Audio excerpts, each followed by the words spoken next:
Delta மாவட்டங்களில் மழையால் பாதிக்கப்பட்ட பயிர்களுக்கு இழப்பீடு வழங்க வேண்டும் என எடப்பாடி பழனிசாமி வலியுறுத்தல். பாதிக்கப்பட்ட விவசாயிகள் அனைவருக்கும் ஏக்கர் ஒன்றுக்கு 30,000 ரூபாய் இழப்பீடு வழங்க வேண்டும் எனவும் கோரிக்கை.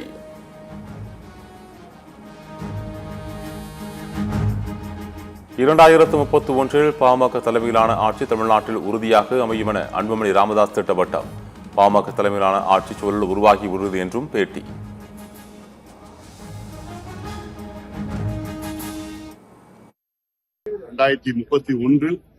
தமிழ்நாட்டில் பாட்டாளி ஆட்சி உறுதியாக அமையும் ஏற்ப சூழல்கள் இருக்கிறது. மக்களுக்கு பிரச்சனை இருக்கும் வரையில் மார்க்சிஸ்ட் கம்யூனிஸ்ட் கட்சி தொடர்ந்து போராடும். அக்கட்சியின் மாநில செயலாளர் பே. சண்முகம் பேட்டி.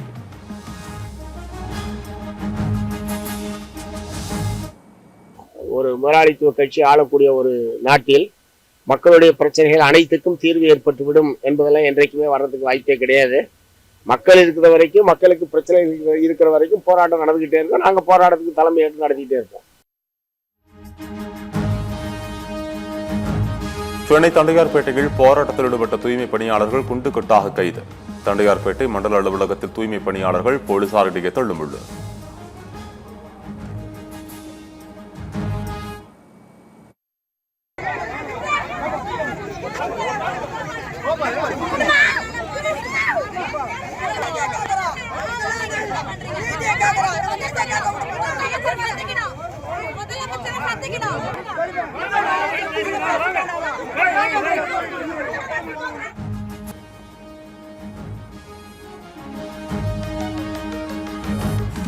எம்எல்ஏ உதவியாளருக்கு 25,000 ரூபாய் சம்பளம் தரணும் என நினைக்கும் முதலமைச்சரால் தூய்மை பணியாளர்களுக்கு குறைந்தபட்சம் 25,000 ரூபாய் ஊதியம் ஏன் தர முடியாது? உழைப்போர் உரிமை இயக்க தலைவர் பாரதி கேள்வி. 10 வருஷம் 20 வருஷம் வேலை பார்த்த தூய்மை பணியாளர்கள் எங்களுக்கு 19,000 சம்பளம் பத்தலைன்னு சொன்னால், எம்எல்ஏக்கு 75,000க்கு எரிபொருளும் மற்ற செலவுக்கும் உதவியாளருக்கு 25,000 ரூபாய். ஏன் தூய்மை பணியாளர்கள் இவர்களுக்கு ஏன் 25,000 குறைந்தபட்ச சம்பளம் கொடுக்க முடியாது? சென்னை, செங்கல்பட்டு, திருவள்ளூர் உள்ளிட்ட 13 மாவட்டங்களில் இன்று மழைக்கு வாய்ப்பு. கோவை, நீலகிரி மாவட்டங்களில் பலத்த காற்றுடன் நாளை மறுநாள் கனமழைக்கு வாய்ப்புள்ளதாகவும் வானிலை ஆய்வு மையம் தகவல்.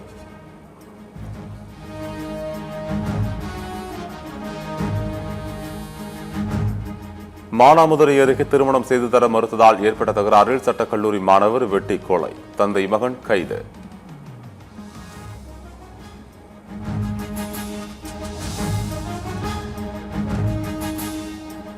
நாகர்கோவில் அருகே 11ஆம் வகுப்பு மாணவர் தற்கொலை செய்து கொண்ட விவகாரம். மாணவரின் குடும்பத்தினரால் குற்றம் சாட்டப்பட்ட 3 ஆசிரியர்கள் பணியிட மாற்றம்.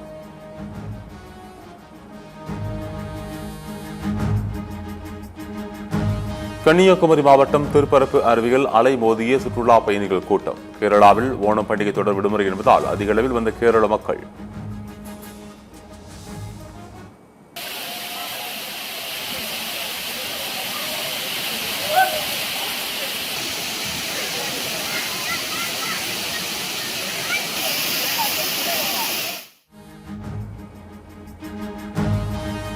சட்டமன்றத்தில் மக்கள் பிரச்சினை குறித்து கேள்வி எழுப்பினால் திசை திருப்பும் வகையில் பதிலளிக்கும் அமைச்சர்கள். மேட்டூர் அணையில் தண்ணீர் திறக்க தாவேக அரசு எந்த நடவடிக்கையும் எடுக்கவில்லை என எதிர்க்கட்சித் தலைவர் உதயநிதி ஸ்டாலின் குற்றச்சாட்டு. மக்கள் வரி பணத்தில் சட்டமன்றத்தில் முதலமைச்சர் விஜய்க்கு பாராட்டு கூட்டம் நடத்துகிறார்கள். திமுகவில் செய்யப்படும் மாற்றத்தில் இளைஞர்களுக்கும் வயதானவர்களுக்கும் வாய்ப்பு இருப்பதாக முன்னாள் அமைச்சர் துரைமுருகன் பேட்டி. தாவேக ஆட்சியில் சட்டம் ஒழுங்கு மிகப்பெரிய கேள்விக்குறியாக மாறிவிட்டது. ஆணவ கொலைகள், லாக்அப் டெத் அதிகரித்து விட்டதாக திமுக எம்பி கனிமொழி குற்றச்சாட்டு.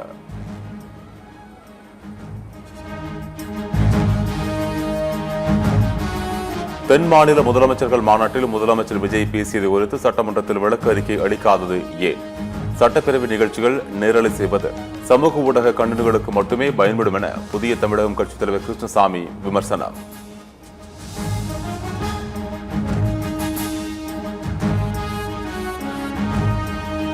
மேகமலை ஆக்கிரமிப்பு விவகாரத்தில் 118 அரசு ஊழியர்கள் மீது நடவடிக்கை எடுக்க தேனி ஆட்சியர் உத்தரவு.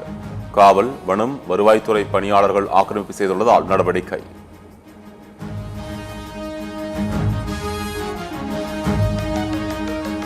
புதுச்சேரியில் முதல் முறையாக தற்காலிக பேரவைத் தலைவர் தலைமையில் நாளை பட்ஜெட் தாக்கல். இம்முறை புதுச்சேரிக்கு 14,300 கோடி ரூபாய் பட்ஜெட்டுக்கு மத்திய அரசு ஒப்புதல் தந்துள்ள நிலையில் பெரும் எதிர்பார்ப்பு.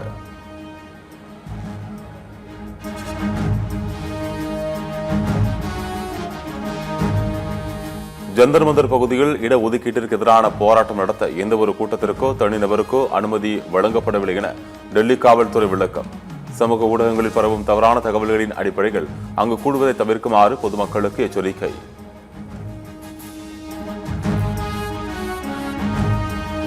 அமெரிக்காவுடன் இணைந்து செயல்பட்டால் அவர்கள் தங்களுக்கு எதிரி என நாடுகளாக கருதப்படுவார்கள் என ஈரான் அரசு மிரட்டல்.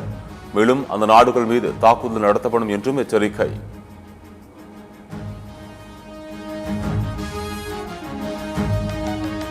கடைசி டெஸ்டில் வங்காளதேசத்தை எளிதில் வீழ்த்தி இன்னிங்ஸ் வெற்றி பெற்ற ஆஸ்திரேலியா வங்கதேசத்திற்கு எதிரான 2 போட்டிகள் கொண்ட டெஸ்ட் தொடரை 1-1 என்ற புள்ளி கணக்கில் சமன் செய்து ஆஸ்திரேலியா அசத்தல்.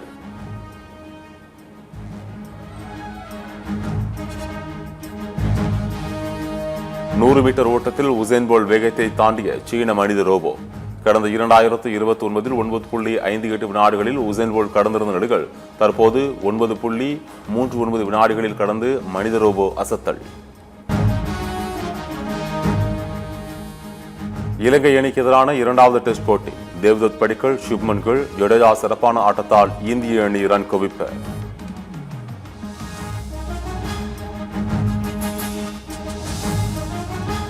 2வது டெஸ்ட் போட்டிகளும் சதமடித்த இந்திய வீரர் தேவ்தத் படிக்கல் 193 பந்துகளில் 117 ரன்கள் சேர்த்து ஆட்டம் இழந்தார்.